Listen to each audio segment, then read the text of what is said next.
right, so for this week's Q&A episode, I'm going to take a question that came into my DMs on Instagram around stepping into a healthy relationship. And I, as someone who went from toxic relationships to a healthy one, it was definitely an adjustment, one that I'm still moving through. So I wanted to share with you guys some things that I had mentioned to her in the DMs because I think that there is a lot of room to explore, even if you haven't come from a toxic relationship but still struggle in navigating a healthy relationship or a healthy relationship dynamic, because when our partners don't play into our dysfunctionality, it can bring out the worst of us. I will speak from my own experience. So I just want to share a little bit about, how I navigate it and some things that I shared with her as well. So her message was, I think I might have relationship anxiety, but I'm not 100% sure what that even means. I keep seeing things on how the first healthy relationship is the hardest because it pushes you to work on the wounds within yourself. But how do I know that this is the healthy relationship that's supposed to do that? Also, I keep having doubts on our relationship and getting in my head about staying.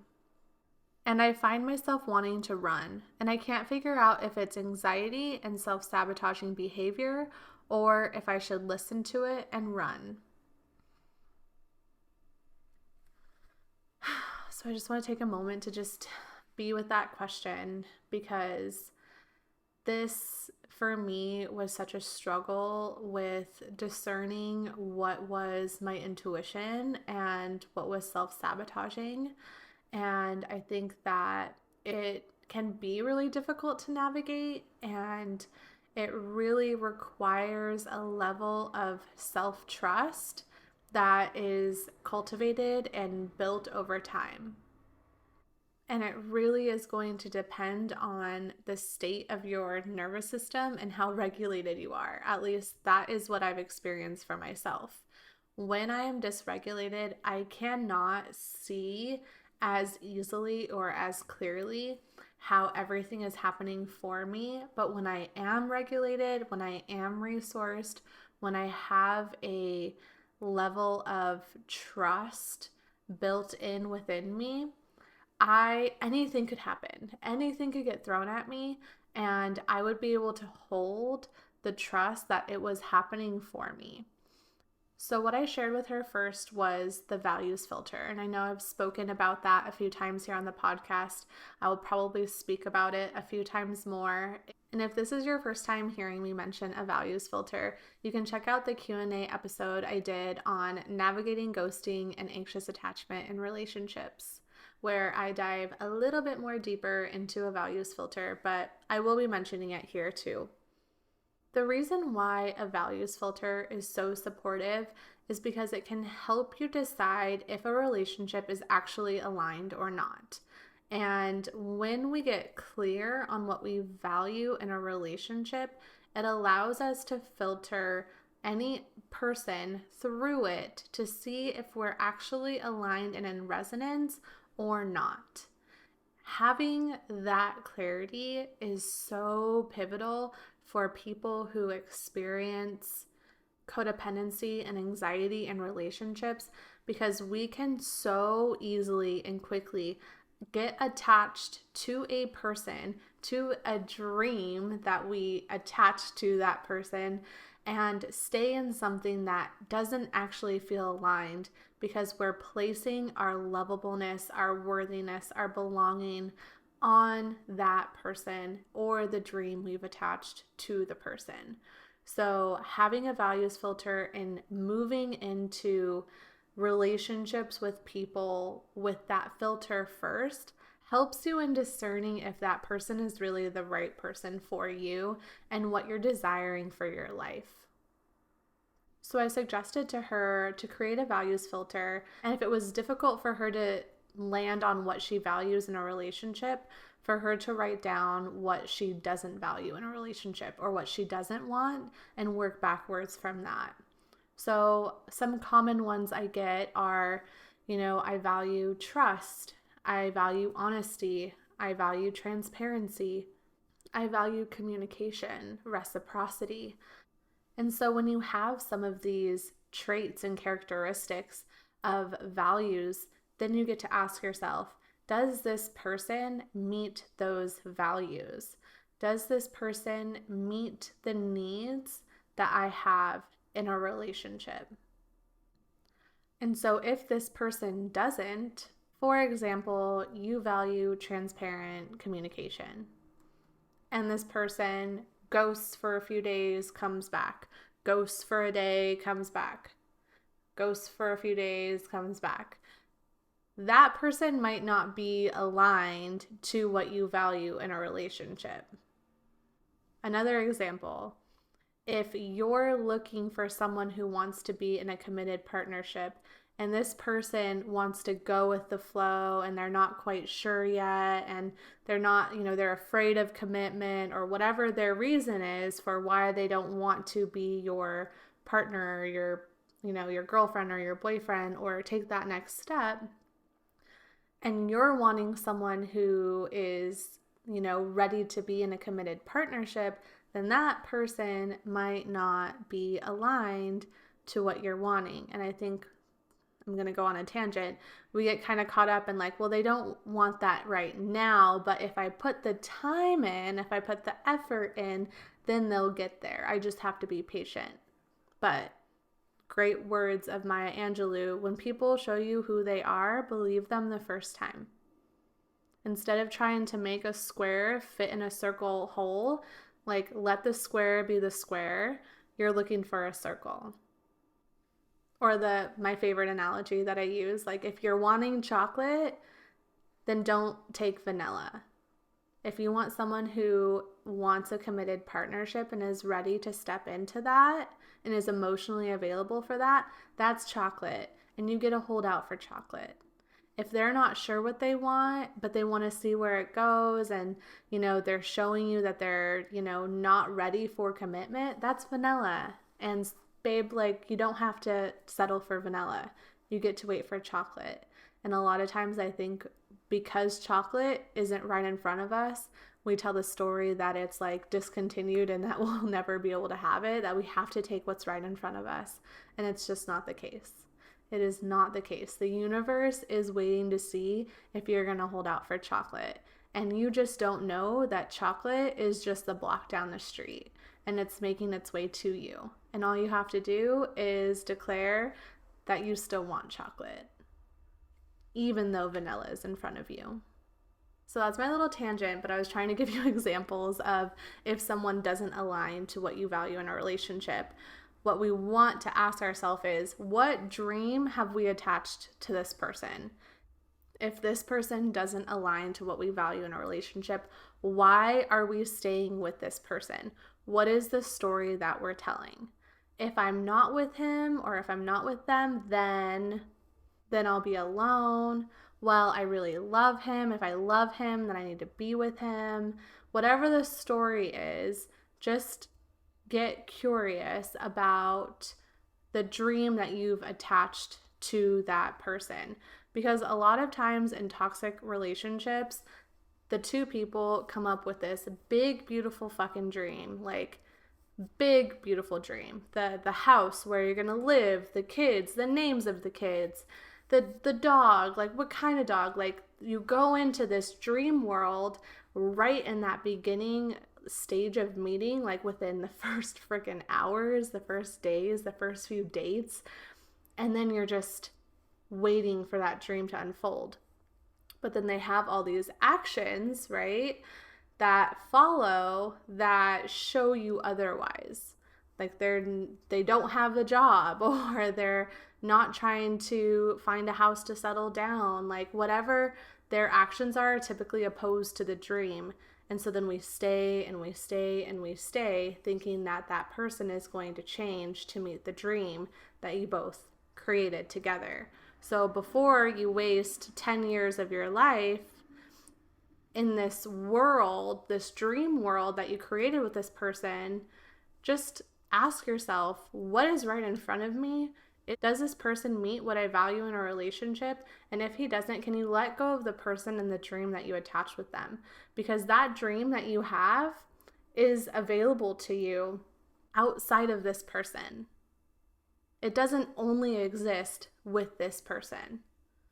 It exists with this person in the dream because that's the person that you have pulled into it. That's the face you see in the dream, but that face can change. And if you love this person, if you've cultivated a sense of love, not being with someone doesn't mean that you don't love them. And I think we get to also rewrite the belief that love is finite, that if I love X, then I can't love Y. And that's just not true. Look at your family. Whenever a new child arrives in the family, does it take away from the love you experience for the rest, or does your love grow? I'm going tangent for tangent now. Holy moly, let me get back on track. So, if the person doesn't meet your values, what is the dream that you've attached to this person? If this person does meet what you value in a relationship, which really goes into this person's question and the conversation I had with her, she expressed to me, yes, he does meet what I value in a relationship. I think I'm just scared. And so I want to give some tools for navigating that fear that comes up when we do step into healthy, reciprocal, loving relationships with someone. So here's where we really get to ask ourselves, what are we really afraid of? Is it that we're afraid of actually experiencing deeper intimacy with another person? Is it that we're afraid that if we love more, if we receive more love, that it will be taken from us? These are some core wounds and stories that we most likely created when we were children because love was taken from us, or the other shoe did drop, or we were in a state of bliss and then it was a state of chaos after. So it's not about judging ourselves for experiencing that fear of deeper intimacy, rather getting curious with the part of us that fears the intimacy and fears the receiving of love and a reciprocal loving partnership. So this is where nervous system regulation, inner child work, shadow work come into play. This is what we're being invited into in our relationships with others. So when you're scared and you're experiencing fear, can you take a moment to pause? Pause and ask yourself, what are you really afraid of?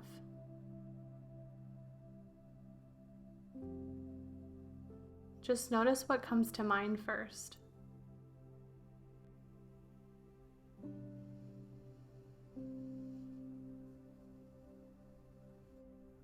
The part of you that is afraid of receiving this healthy, loving, reciprocal relationship, what is that part of you afraid will happen if you really let yourself receive the intimacy? What is it afraid will happen?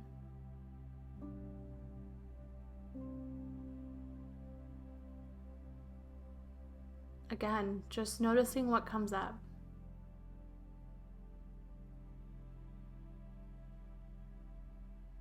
Notice the stories, the thoughts, maybe memories surface without making any of them wrong or bad, just bringing curiosity to them.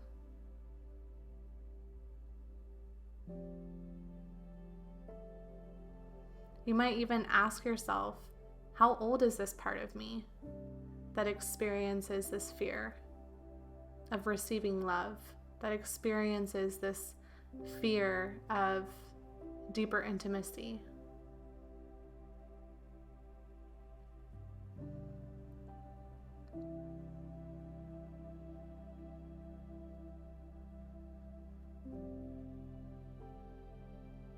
And what does that part of you need?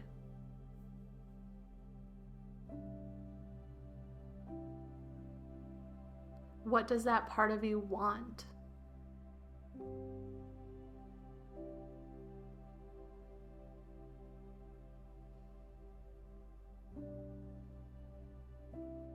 These questions bring us closer to the part of us, the child within us, that's frozen and stuck in time. And as many times as you get afraid and scared, it's that many times that you get to meet that part of you. So take the next moment to say something to this part of you. What do you want her to know? Do you want her to know that it's okay that she's afraid? That it's okay that she's scared?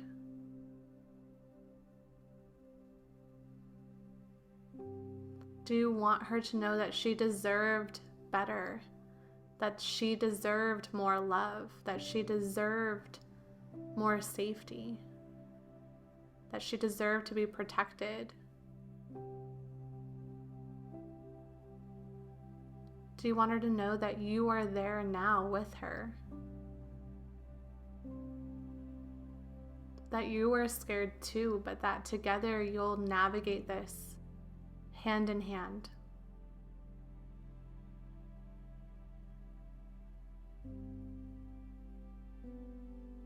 What I began to tell my inner child was that she didn't have to protect me anymore. She had spent her whole life self-sabotaging me, putting me in situations and taking me out of things that were for me because she was scared.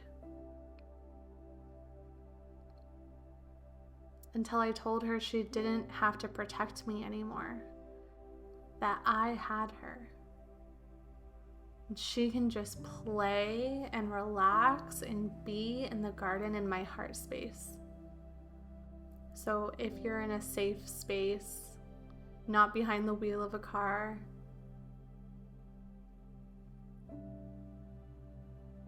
if it's safe for you to close your eyes and envision a garden in your heart space, invite her in there. Invite the part of you that is afraid of intimacy, is afraid of receiving love. And just imagine her there. And again, remind her that you've got this, and that her only job is to play, be merry, rest, be in her joy, and thank her for protecting you. Thank her for all the ways that she tried to keep you safe.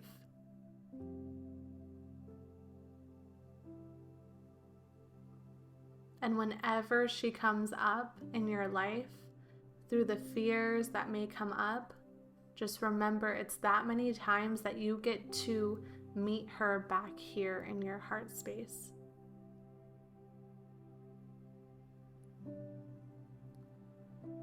For those of you who don't know, I was a Montessori pre-K teacher for a while. I would have to do this every day before stepping foot into the classroom. I would have to meet her so that she wouldn't come in trying to protect me, so that I could stay in a state of presence, so I could stay in a place of joy and calm.